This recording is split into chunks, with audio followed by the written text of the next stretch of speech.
बालवीर और अनन्या पति पत्नी हैं। वे दोनों एक साथ रहते हैं।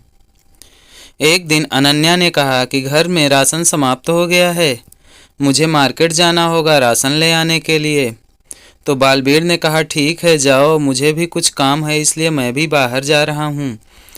इतना कहकर वे दोनों चले जाते हैं। अनन्या 100 रुपये लेकर के मार्केट की ओर चल देती है।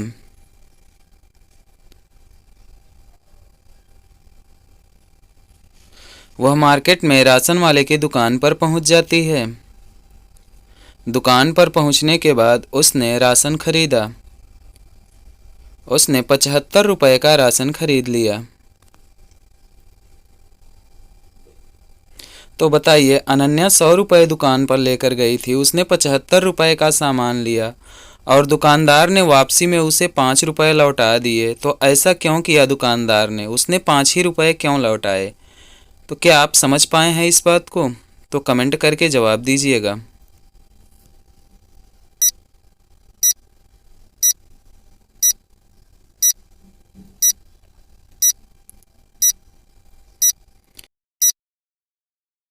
तो इसका जवाब यह है कि अनन्या 100 रुपये लेकर गई थी, लेकिन उसने 80 रुपया ही दुकानदार को दिया था, उसके पास छुट्टे पैसे थे। तो 80 में से 75 दुकानदार ने ले लिया और 5 रुपया वापस कर दिया। फिर अनन्या सामान लेकर घर चली जाती है।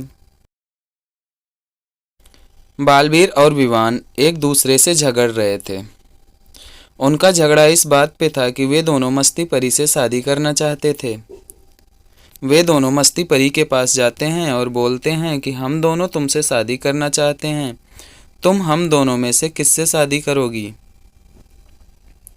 तो मस्ती परी ने कहा, यहाँ पर एक रस्सी रखी हुई है, तुम दोनों रस्सी के एक एक सिरे को पकड़ लो और खींचो, जो जीतेगा मैं उसी से शादी करूंगी। वे दोनों रस्सी को खींचने लगते हैं, लेकिन उन दोनों में से कोई भी न हारता है न ही जीतता है।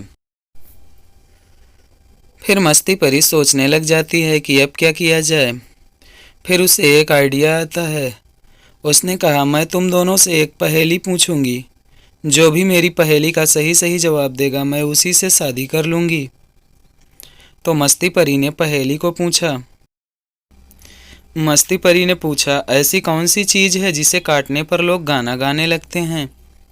यह सुनकर दोनों सोच में पड़ जाते हैं कि वह कौन सी चीज़ होगी जिसे काटने पर लोग गाना गाते हैं।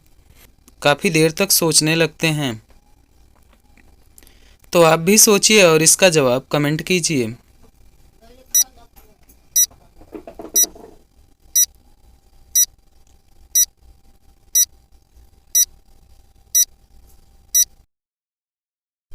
तो विवान ने इसका जवाब दे दिया कि इसका जवाब है केक, क्योंकि जन्मदिन के समय लोग केक को काटने के बाद गाना भी गाते हैं।